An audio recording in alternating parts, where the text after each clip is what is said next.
வணக்கம். உங்க பிசினஸ் வளர்ச்சிக்கு ரொம்ப முக்கியமான உங்க கமர்ஷியல் வாகனத்தை எப்படி பாதுகாப்பா வச்சுக்கிறது அத பத்தி தான் இன்னைக்கு நாம டீடைலா பார்க்க போறோம். கமர்ஷியல் வெஹிக்கிள் இன்சூரன்ஸ் பத்தின எல்லா அடிப்படைகளையும் நாம இதுல தெளிவா புரிஞ்சுக்கலாம் வாங்க.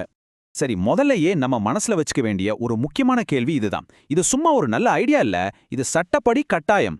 ஏன் அப்படி? வாங்க, அத பத்தி தான் இப்ப பார்க்க போறோம். இன்னைக்கு நாம எதெல்லாம் பார்க்க போறோம்னா, இந்த இன்சூரன்ஸ் ஏன் இவ்ளோ முக்கியம், உங்களுக்கு கரெக்டான பாலிசியை எப்படி செலக்ட் பண்றது, ஒருவேளை தேவைப்பட்டா எப்படி கிளைம் பண்றதுன்னு எல்லாத்தையும் ஸ்டெப் பை ஸ்டெப்பா பார்க்கலாம். வாங்க ஸ்டார்ட் பண்ணலாம். ஓகே, நம்மளோட முதல் செக்ஷனுக்குள்ள போலாம். இந்த கமர்ஷியல் வெஹிக்கிள் இன்சூரன்ஸ் ஏன் இவ்ளோ முக்கியம்னு கேக்குறீங்களா? இது உங்க பிசினஸோட சட்டப்பூர்வமான அஸ்திவாரம். அத பத்தி தான் இப்போ பார்க்க போறோம். சிம்பிளா சொல்லணும்னா இது சட்டம். 1988 மோட்டார் வாகன சட்டப்படி இந்திய ரோடுகள்ல ஓடுற எல்லா வண்டிக்கும் குறைஞ்சது தேர்ட் பார்ட்டி இன்சூரன்ஸ் கட்டாயம் இருக்கணும். இது எதுக்குன்னா, ஒருவேளை ஆக்சிடென்ட் ஆனா பாதிக்கப்படுற மூணாவது நபரை பாதுகாக்கத்தான். அதனால இது வெறும் உங்களுக்கான ஒரு தேர்வு இல்ல, இது ஒரு சமூக மற்றும் சட்ட ரீதியான கடமை. ஓகே, சட்டப்படி இன்சூரன்ஸ் கண்டிப்பா வேணும்னு நமக்கு இப்போ தெரியும். ஆனா உங்க பிசினஸ் தேவைக்கு ஏத்த மாதிரி கரெக்டான பாலிசியை எப்படி சூஸ் பண்றது? வாங்க, அத பத்தி இப்போ டீடைல்டா பார்க்கலாம். பொதுவா பாத்தீங்கன்னா இதுல ரெண்டு முக்கியமான வகை இருக்கு. ஒன்னு தேர்ட் பார்ட்டி இன்சூரன்ஸ். இது சட்டப்படி மினிமம் தேவை. ஒரு ஆக்சிடென்ட்ல மத்தவங்களுக்கு ஏற்படுற சேதத்தை மட்டும்தான் இது கவர் பண்ணும். இன்னொன்னு காம்ப்ரஹென்சிவ் பாலிசி.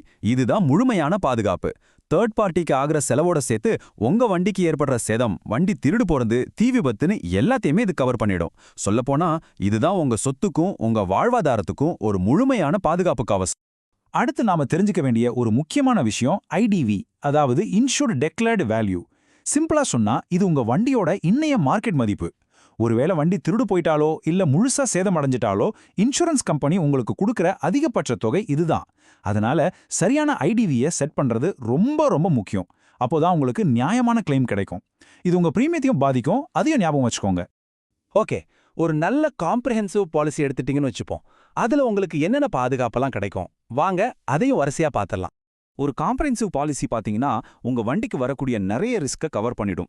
உதாரணத்துக்கு, உங்க சொந்த வண்டிக்கு ஏற்படுற சேதம், வண்டி திருடு போறது, தீ விபத்துனால ஏற்படுற நஷ்டம், அப்புறம் புயல், வெள்ளம் மாதிரியான இயற்கை சீற்றங்களால ஏற்படுற சேதம், கடைசியா மத்தவங்களுக்கு நம்மால ஏற்படுற சட்ட பொறுப்புகள், இது எல்லாத்தையுமே கவர் பண்ணிடும். எல்லாத்துக்கும் கிளைம் கிடைக்கும்னு நம்ம நினைக்க முடியாது. சில முக்கியமான விலக்குகளும் இருக்கு. அதாவது சில சூழ்நிலைகள்ல இன்சூரன்ஸ் கவர் ஆகாது. அத நம்ம தெளிவா தெரிஞ்சு வச்சுக்கிட்டா கிளைம் பண்றப்ப வர்ற பிரச்சனைகளை ஈஸியா தவிர்க்கலாம். முக்கியமா நீங்க கவனிக்க வேண்டியது என்னன்னா, சட்டத்தை மீறுற விஷயங்களுக்கோ இல்ல ரொம்ப பொறுப்பில்லாம நடந்துக்கிறதுக்கும் இன்சூரன்ஸ் கிடைக்காது.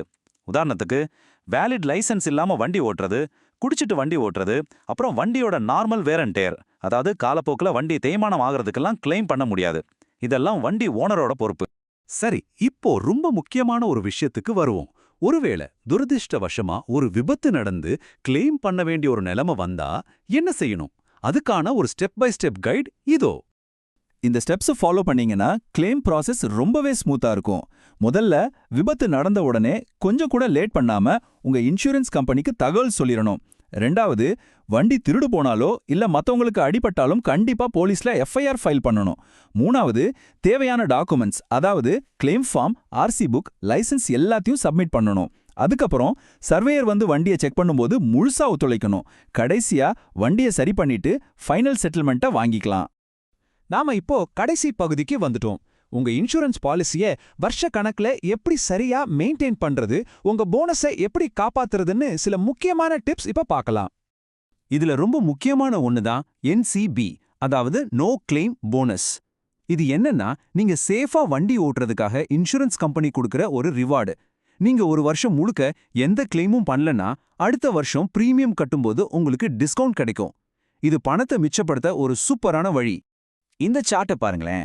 ஒவ்வொரு வருஷமும் கிளைம் பண்ணாம இருக்கும்போது உங்க டிஸ்கவுண்ட் எப்படி கிடிகிடின்னு ஏறுதுன்னு தெரியும். ஒரு வருஷம் கிளைம் பண்ணலனா 20% டிஸ்கவுண்ட், 2 வருஷம்னா 25%. இதே மாதிரி 5 வருஷம் நீங்க எந்த கிளைமும் பண்ணலனா உங்க பிரீமியத்துல பாதிக்கு பாதி, அதாவது 50% வரைக்கும் தள்ளுபடி கிடைக்கும். சூப்பர்ல. அப்போ கடைசியா நாம மனசுல வச்சுக்க வேண்டிய முக்கியமான விஷயங்கள் என்னன்னா, 1, உங்க பாலிசியை கரெக்ட் டைம்க்கு ரினியூ பண்ணிடுங்க. அப்போதான் சட்ட பிரச்சனை வராது, உங்க நோ கிளைம் போனஸும் நஷ்டமாகாது. ரெண்டாவது, பாலிசி டாக்குமெண்ட்டை ஒரு தடவைக்கு 2 தடவை நல்லா படிச்சு பாருங்க. அப்போதான் எல்லா கண்டிஷன்ஸும் உங்களுக்கு தெரியும். மூணாவதா, ரொம்ப முக்கியமா, எப்பவும் சேஃபா வண்டி ஓட்டுங்க. சரி, இதெல்லாம் பார்த்தாச்சு. கடைசியா உங்ககிட்ட ஒரே ஒரு கேள்வி. இப்போ உங்ககிட்ட இருக்கிற இன்சூரன்ஸ் உண்மையிலே உங்க பிசினஸையும் உங்க உழைப்பையும் பாதுகாக்குதா? இன்னைக்கு நாம பேசின விஷயங்களை வச்சு உங்க பாலிசியை ஒரு தடவை எடுத்து பாருங்க, உங்களுக்கே பதில் கிடைக்கும்.